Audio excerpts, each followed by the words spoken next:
বন্ধুরা, সংগ্রামী বাংলা টিম এই মুহূর্তে রয়েছে কুয়াকাটায়। আপনারা দেখতে পাচ্ছেন কুয়াকাটার যিনি মেয়র রয়েছেন আনোয়ার হাওলাদার, তিনি শেখ হাসিনার আগমন উপলক্ষে চমৎকারভাবে তিনি এই কুয়াকাটাকে সাজিয়েছেন এবং এখানে একটা আনন্দঘন পরিবেশ তৈরি হয়েছে।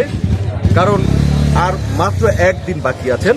এই একদিন পরেই বাংলাদেশের জননেত্রী শেখ হাসিনা তিনি যে তাপ বিদ্যুৎ কেন্দ্রটি রয়েছে সেটি পর্যবেক্ষণ করার জন্য আসছেন। তো বন্ধুরা, আমরা সংগ্রামী বাংলা টিম আপনাদের সাথে রয়েছি।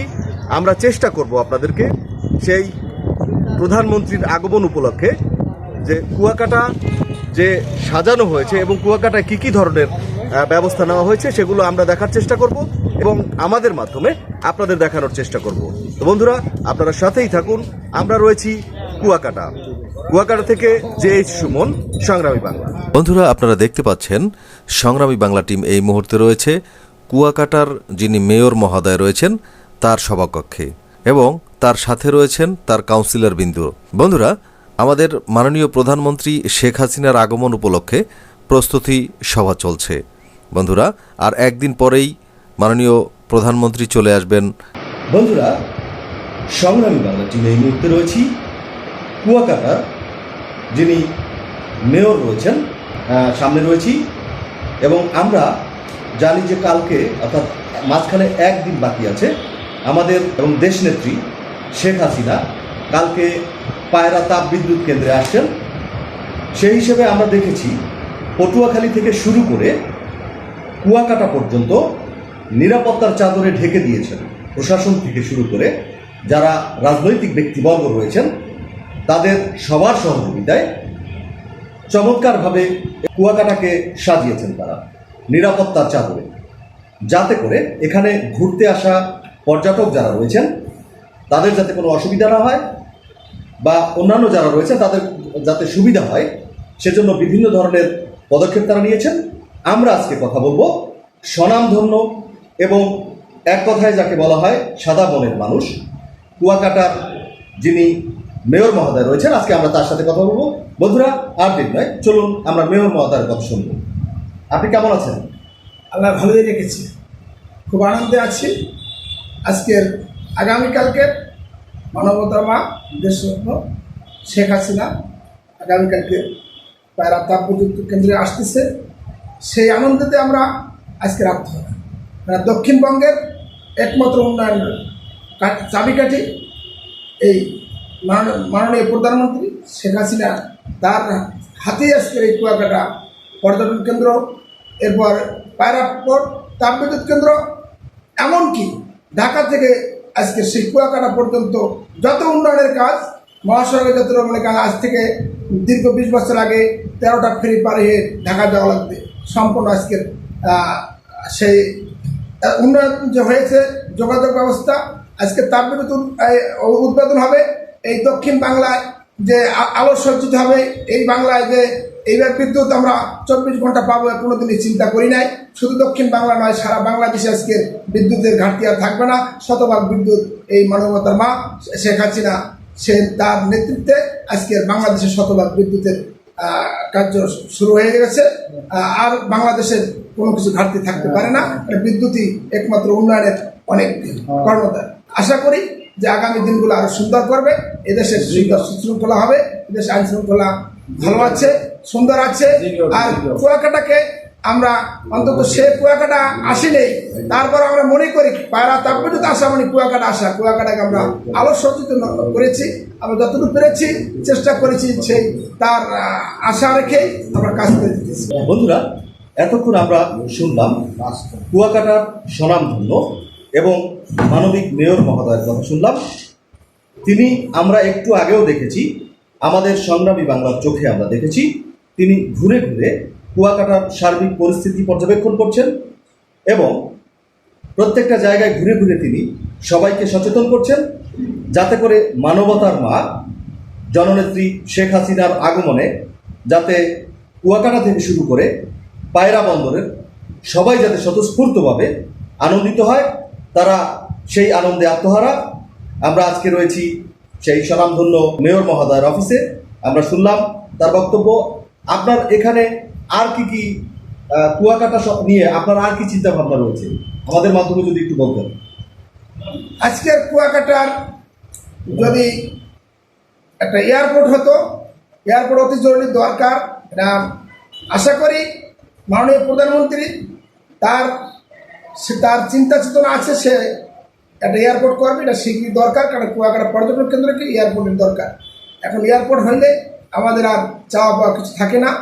আর সাগর পাড়ে যে বিষের যেটা ক্ষয় হইতেছে, এটা আমি জানি, যেটা আমার জানা মতে যে এক থেকে 1100 কোটি টাকা একটা কাজের প্রজেক্টের আওতায় চলতেছে। এই কাজটা হয়ে গেলে আমাদের কুয়াকাটা আর আমাদের জীবনে কিছু চাওয়া পাওয়া থাকবে না, আমরা অনেক কিছু পেয়েছি। এই দুইটা কাজ হয়ে গেলে আমাদের স্বয়ং সম্পূর্ণ হয়ে যাবে কুয়াকাটা। আমাদের মানবতার মা দেশনেত্রী শেখ হাসিনা নজরে আসবে এবং সত্যি এই কুয়াকাটায় একটা এয়ারপোর্ট আসলেই দরকার। কারণ বরিশাল থেকে কুয়াকাটা আসতে অনেক সময় লাগে। তারপরেও মাননীয় প্রধানমন্ত্রীর সচেষ্ট ভূমিকায় আমাদের দক্ষিণ অঞ্চলের যাতায়াত ব্যবস্থা উন্নত দেশের সাথে তাল মিলিয়ে উন্নত হয়েছে এবং ডিজিটাল বাংলাদেশে পরিণত হয়েছে। আমরা আশা করব কুয়াকাটার মেয়র মহোদয়ের যে আর্তনাদ, যে চাওয়া পাওয়া, যে কুয়াকাটায় যদি আরেকটা এয়ারপোর্ট হয় তাহলে কুয়াকাটাবাসীর জন্য শেষ আকাঙ্ক্ষা বলে গণ্য হবে। আমরা আশা করব সংগ্রামী বাংলার মাধ্যমে মাননীয় প্রধানমন্ত্রী তার বিবেচনায় রাখবেন, যাতে করে অচিরেই কুয়াকাটায় একটা এয়ারপোর্টের সুব্যবস্থা করেন। আমরা আশা করব সংগ্রামী বাংলার মাধ্যমে মাননীয় প্রধানমন্ত্রী তার বিবেচনায় রাখবেন, যাতে করে অচিরেই কুয়াকাটায় একটা এয়ারপোর্টের সুব্যবস্থা করেন। বন্ধুরা, সংগ্রামী বাংলা টিম এই মুহূর্তে রয়েছি কুয়াকাটায়, সেই সমুদ্র সৈকতে, যেটি আমাদের বাংলাদেশে বলা হয় সমুদ্রকন্যা। বন্ধুরা, আজকে আমরা আপনাদেরকে একটু ঘুরে দেখানোর চেষ্টা করব এই কুয়াকাটার যে অপরূপ রূপ, তার খানিকটা অংশ আপনাদেরকে দেখানোর চেষ্টা করব এবং এখানে যারা ঘুরতে এসেছে, অর্থাৎ এখানকার যারা দর্শনার্থী রয়েছে, আমরা আজকে তাদের সাথে কথা বলবো এবং সার্বিক পরিস্থিতি সম্পর্কে আসলে জানার চেষ্টা করব। বন্ধুরা, আমরা এখন কথা বলবো একজন পর্যটকের সাথে। আমরা জেনে নিব তিনি কোথা থেকে এসেছেন এবং এর আগেও এসেছেন কিনা। আপনি কেমন আছেন? আলহামদুলিল্লাহ, ভালো আছি। আপনি কোথেকে এসেছেন? আমি ঢাকা ধানমন্ডি থেকে এসেছি। আপনি ঢাকা থেকে এসেছেন? এখানে কি আরও আগে এসেছেন না এই প্রথম? ইটস বিন মাই আমার প্রবলি থার্ড টাইম। এর আগে প্রিভিয়াস দুবার এসেছি। তো এটার বেস্ট পার্ট হচ্ছে এটা সবসময় নিরিবিলি থাকে এবং স্পেশালি সানসেট সময়টা সবচেয়ে বেশি এটা মেসমারাইজিং। এই ভিউটা এনজয় করার জন্য এখানে বারবার আসেন। আপনি কতদিন হলো এখানে এসেছেন? আমি জাস্ট আজকে এসেছি। আজকে এসেছেন? আচ্ছা, এখানকার সার্বিক পরিস্থিতি কেমন মনে হয়? Things are normal, better, but আরও বেটার হতে পারে। অ্যাকোমোডেস, এনভায়রনমেন্ট, অ্যামিনিটিস এগুলো আরও ডেভেলপ করতে পারে ইন কম্পারিজন এটা কত করে। আচ্ছা, ধন্যবাদ। বন্ধুরা, এখানে আমরা আরও একজন দর্শনার্থীর সাথে কথা বলবো। তিনি এই কুয়াকাটায় ঘুরতে এসেছেন, আমরা জেনে নিব তার অনুভূতি। ভাই, কেমন আছেন? আলহামদুলিল্লাহ, ভালো আছি।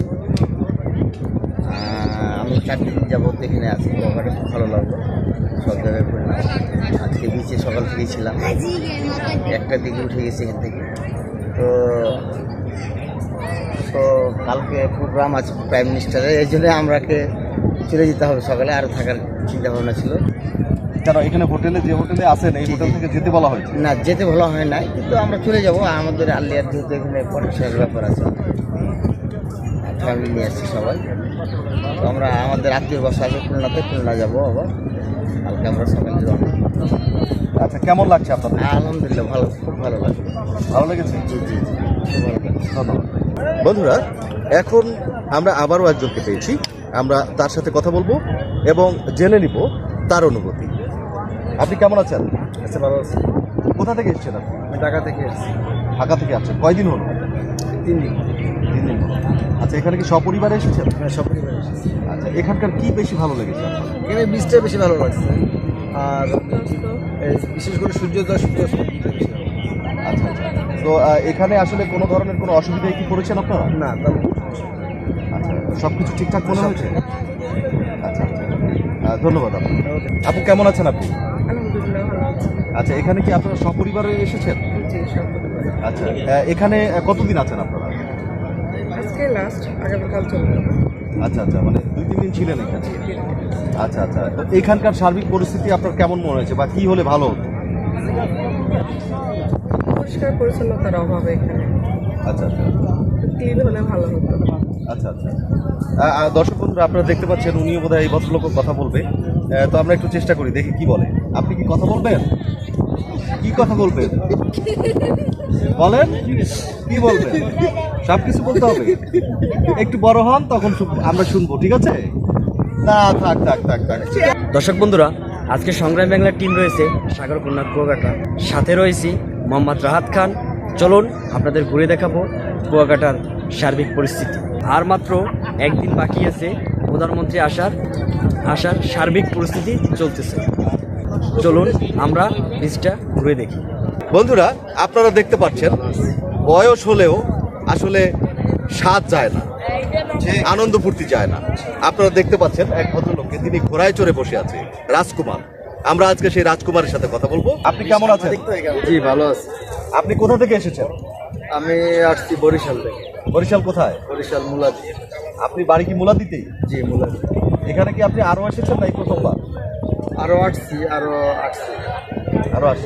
আচ্ছা, কেমন লাগছে আপনার এই ঘোড়ার পিঠের অনুভূতি? না, এটা আসলে ঘোড়ার পিঠে আমি প্রথমে আরো অনেকবার আসছি, কিন্তু ঘোড়ার পিঠে আমার চড়া হয় না, এই ফার্স্ট। মানে ভালোই লাগছে। তো এখন কি এরকম ঘোড়ার পিঠে উঠে দাঁড়িয়ে থাকবেন নাকি দৌড়াবেন? না, দৌড়াবো একটু পরে, মানে ছবি তুলতেছি তো, একটু পরে আবার দৌড়াবো। কিন্তু আপনার ওজনে তো ঘোড়ার অবস্থা টাইট হয়ে যাচ্ছে মনে হচ্ছে। না, ঘোড়া তো শক্তিশালী, আমাদের মতো ওজন তার বহন করতে পারে। আপনার মনে হচ্ছে যে ঘোড়া আপনার চাইতে শক্তিশালী? হ্যাঁ, কিন্তু আমি তো দেখতে পাচ্ছি ঘোড়ার পা কাঁপছে। না, কাঁপছে না, ঘোড়া এরকমই কাঁপে, কিন্তু আমার মতো আরো 2-4 জন নিয়ে আসে দৌড়াইতে পারে। তার মানে আপনার অভিজ্ঞতা আছে আগের ঘোড়া চড়া? অভিজ্ঞতা আছে, কিন্তু আগে চড়ি নাই, কিন্তু অভিজ্ঞতা আছে। বন্ধুরা, আমরা সেই রাজকুমারের কথা শুনলাম যে তার অভিজ্ঞতা আছে কিন্তু চড়ে নাই। অভিজ্ঞতা আছে কিন্তু সেই রাজকুমার কিন্তু আসলে দৌড়ায় নাই কখনো। দর্শক বন্ধুরা, আজকে সংগ্রামী বাংলার টিম রয়েছে সাগরকন্যা কুয়াকাটা। আমি সাথে আছি মোহাম্মদ রাহাত খান। আপনাদের আজকের কুয়াকাটার সার্বিক পরিস্থিতি দেখানোর চেষ্টা করব। বন্ধুরা, সংগ্রামী বাংলা টিম এই মুহূর্তে রয়েছি সমুদ্রপোতা কুয়াকাটায়। বন্ধুরা, আপনারা দেখতে পাচ্ছেন যে আসলে যে ঘোড়া, এই ঘোড়ায় চড়ে রাজকুমার তার রাজকন্যার কাছে পৌঁছায়। বন্ধুরা, আপনারা দেখতে পাচ্ছেন আমরা একটি সাদা ঘোড়ার সামনে দাঁড়িয়ে আছি। আমরা দেখেছি যে আসলে এখানে যারা কখনো ঘোড়ায় চড়েননি বা ঘোড়ার পিঠে ওঠেননি, তারা আসলে এখানে ওঠার চেষ্টা করছেন। এবং ঘোড়াটি দেখেন কত শান্তশিষ্টভাবে দাঁড়িয়ে রয়েছে, কত সুন্দর ভদ্রভাবে সে দাঁড়িয়ে আছে। সে কিন্তু আসলে কাস্টমারের অপেক্ষায় রয়েছে। তো বন্ধুরা, আমরা এখন কথা বলবো এই ঘোড়াটি যিনি এখানে নিয়ে এসছেন এবং এই ঘোড়ার মালিক যিনি, আমরা তার সাথে কথা বলবো। তুমি কেমন আছো? ভালো আছো? তুমি এই ঘোড়া কখন নিয়ে আসো এখানে? সকাল 10টার দিকে নিয়ে আই, আবার 1টার দিকে নিয়ে যাই। সকাল 10টায় নিয়ে আসো, 1টার দিকে নিয়ে আসো, মানে নিয়ে চলে যাও। আচ্ছা, এখানে এই ঘোড়ার পিঠে চড়তে হলে তোমাকে কত টাকা দিতে হয়? মানে রাউন্ড কোথা থেকে কোথায়? এই সাতাগুলার মাঠে যাওয়া। আচ্ছা, এই একবার যাওয়া একবার আসা, এটা হচ্ছে 50 টাকা দিতে হয়। এখন তোমরা প্রতিদিন কত ইনকাম করো? প্রতি 50 টাকা করে যদি 5 জন মানুষ ওঠে, তাতেও তো অনেক টাকা, 300 টাকা হয় কি? আমি তো এখন দেখলাম 3-4 জন উঠে গেল।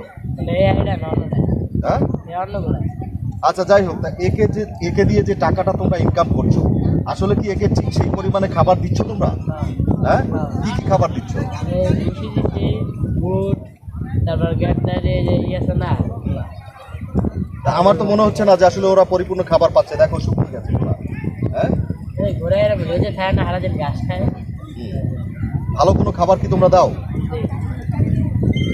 এই যে দেখো, এই যে ঘোড়াগুলো রয়েছে, আপনারা দেখতে পাচ্ছেন। বন্ধুরা, আপনারা দেখেন এই যে ঘোড়াগুলো, এগুলো আসলে আমার মনে হচ্ছে যে পরিশ্রান্ত, ক্লান্ত। আপনারা দেখতে পাচ্ছেন এই ঘোড়াগুলো কিন্তু আসলে দাঁড়িয়ে, আপনারা জানেন যে ঘোড়া সবসময় দাঁড়িয়ে ঘুমায়। তো এই মুহূর্তে আমরা এখানে দেখতে পাচ্ছি যে ঘোড়াটি রয়েছে, 2টি ঘোড়া রয়েছে, এরা দাঁড়িয়ে ঘুমাচ্ছে। আপনারা দেখতে পাচ্ছেন আসলেই এরা ক্লান্ত। আসলে যে টাকা তারা ইনকাম করে এই ঘোড়া দিয়ে, তার 3 ভাগের 1 ভাগ খাবারও এদেরকে দেওয়া হয় না বলে মনে হচ্ছে আমাদের।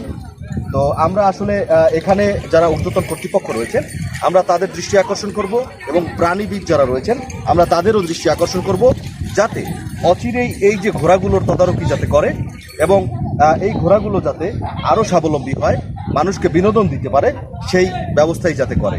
আপনারা সাথেই থাকবেন। বন্ধুরা, আপনারা দেখতে পাচ্ছেন সংগ্রামী বাংলা টিম রয়েছি কুয়াকাটার সেই সমুদ্র সৈকতে। বন্ধুরা, আমরা আপনাদেরকে দেখিয়েছি যে ছোট ছোট ছেলেরা ঘোড়ার দৌড় করে থাকেন এবং ঘোড়ার পিঠে করে মানুষদেরকে আনন্দ দিয়ে থাকেন। বন্ধুরা, এটি কিন্তু আসলেই একটা রিস্কের ব্যাপার। এই ছোট ছোট বাচ্চারা এই ঘোড়াগুলোকে আসলে এভাবে নিয়ে বেড়াচ্ছে, এতে যে কোনো সময় যে কোনো ধরনের বিপদ হতে পারে। তাই ঊর্ধ্বতন কর্তৃপক্ষ যারা রয়েছেন, এই বিচের দায়িত্বে যারা রয়েছেন, তাদের দৃষ্টি আকর্ষণ করে বলবো যাতে করে এই ছোট ছোট বাচ্চারা আর কখনোই এই ঘোড়া নিয়ে এই মাঠে অর্থাৎ লোকালয়ে প্রবেশ করতে না পারে, সেজন্য আমরা সবার দৃষ্টি আকর্ষণ করব। বন্ধুরা, এই মুহূর্তে সংগ্রামী বাংলা টিম রয়েছি বিচে, অর্থাৎ সেই সাগরকন্যা কুয়াকাটার বিচে রয়েছি। আর একদিন পরেই আমাদের দেশনেত্রী শেখ হাসিনার আগমন। পায়রার যে তাপ বিদ্যুৎ কেন্দ্র রয়েছে সেটি তিনি উদ্বোধন করবেন। বন্ধুরা, আপনারা দেখতে পাচ্ছেন পরন্ত বিকেলের সেই সাগরকন্যা কুয়াকাটা আমরা আপনাদেরকে দেখানোর চেষ্টা করছি। বন্ধুরা, আপনারা আবার একটু দেখেন যে এখানে ছোট ছোট বাচ্চারা ঘোড়া নিয়ে এই সমুদ্র সৈকতে ঘুরে বেড়ায় এবং যারা আসলে এই ঘোড়ায় পিঠে উঠতে আগ্রহী তাদেরকে এই ঘোড়ার পিঠে চড়িয়ে থাকেন। বন্ধুরা, আপনারা দেখতে পাচ্ছেন এই ঘোড়া যে কোনো সময় রাগ হয়ে যেতে পারে এবং এই মুহূর্তে আপনারা একটু দেখেন আরেকজন ঘোড়ার পিঠে চড়তে এসছে। ঘোড়া ক্লান্ত হয়ে রাগান্বিত হয়ে তাকে লাথি মেরেছে, আপনারা দেখতে পাচ্ছেন। যদি এভাবে হয় তাহলে বাচ্চারা মারাও যেতে পারেন বা দুর্ঘটনার শিকার হতে পারেন। সেই জন্য আমরা কর্তৃপক্ষের দৃষ্টি আকর্ষণ করব যাতে করে এই বাচ্চারা ঘোড়া নিয়ে আর বিচে না আসতে পারে, যে কোনো সময় দুর্ঘটনা হতে পারে। তো বন্ধুরা, চলুন আমরা চলে যাই। বন্ধুরা, আজকে সংগ্রামী বাংলা রয়েছি কুয়াকাটার সমুদ্র সৈকতে, জিরো পয়েন্টে আমরা রয়েছি। বন্ধুরা, আমরা এখানে আজকে কথা বলবো, আপনারা জানেন আর মাত্র একদিন বাকি আছে মাননীয় প্রধানমন্ত্রী দেশরত্ন শেখ হাসিনা তিনি এই বরিশালে আসছেন। বরিশালে অর্থাৎ যে এখানে পায়রা তাপ বিদ্যুৎ যেখানটাতে অবস্থিত রয়েছে সেই জায়গাটা তিনি প্রদর্শন করতে আসছেন এবং এখানে দেখতে আসছেন। তো বন্ধুরা, আমরা এখন কথা বলবো এখানে যারা নিরাপত্তার দায়িত্বে রয়েছেন, নিরাপত্তা কর্মকর্তা, তিনি মহিপুর থানার অফিসার ইনচার্জ, আমরা তার সাথে কথা বলবো এবং আমরা জেনে নিব মহিপুর থেকে কুয়াকাটা পর্যন্ত আসলে কি ধরনের নিরাপত্তা নেওয়া হয়েছে এবং কি ধরনের আয়োজন করা হয়েছে নিরাপত্তা বিষয়ে। আপনি কেমন আছেন? আলহামদুলিল্লাহ, ভালো আছি। ভালো আছেন আপনারা? জি, ভালো আছি। আমরা দেখতে পারলাম যে এখানে একেবারে পুরো নিরাপত্তার চাদরে ঢেকে রেখেছেন। সঠিক। আসলে এই যে মাননীয় প্রধানমন্ত্রী শেখ হাসিনা আসছেন সেই উপলক্ষে আসলে নিরাপত্তা নিয়ে আপনারা কি ভাবছেন বা কি প্রক্রিয়া নিয়েছেন? আমরা ভাবছি না, আমরা করেছি। আমরা 3 স্তরের নিরাপত্তা ব্যবস্থা করেছি। পোশাকের পুলিশ আছে, সিভিল আছে, গোয়েন্দা আছে। আমাদের 3 স্তরের নিরাপত্তা ব্যবস্থা সর্বস্তরে আমাদের প্রত্যেকটা রন্ধ্রে রন্ধ্রে আছে। এখানে কোনো নিরাপত্তার কোনো ঘাটতি নেই, আর ভাবারও কিছু নাই। আমরা করেছি অলরেডি। এবং আমাদের মাননীয় প্রধানমন্ত্রীর আগমন উপলক্ষে আমরা সর্বোচ্চ পর্যায়ে প্রস্তুত আছি।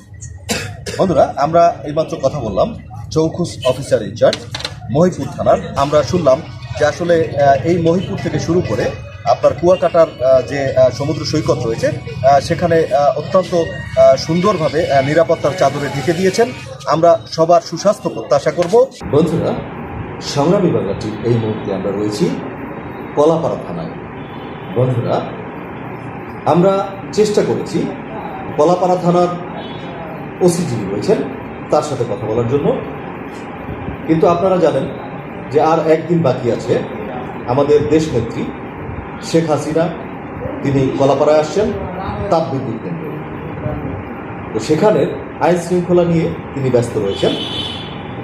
পরিশেষে আমরা এখানে, বন্ধুরা, আমরা এখন কথা বলবো যিনি ডিউটি অফিসার রয়েছেন সাব ইন্সপেক্টর মাসুম, আমরা তার সাথে কথা বলবো এবং সার্বিক তত্ত্বাবধান সম্পর্কে আমরা একটু জানবো। ধন্যবাদ আপনাকে। আপনি জানেন যে আগামীকালকে মাননীয় প্রধানমন্ত্রী শেখ হাসিনা পায়রা 1320 মেগাওয়াট যে তাপবিদ্যুৎ কেন্দ্রের উদ্বোধন প্রোগ্রামে আসবেন। তো এই জন্য আমাদের পুলিশের পক্ষ থেকে আমাদের যে সার্বিক যে প্রস্তুতি মাননীয় ডিআইজি মহোদয়ের দিক নির্দেশনায় আমাদের পটুয়াখালী জেলার মাননীয় এসপি স্যারের সার্বিক তত্ত্বাবধানে আমাদের যে সার্বিক প্রস্তুতি সম্পন্ন হয়েছে। আমরা সর্বোচ্চ পরিমাণ অ্যালার্ট আছি।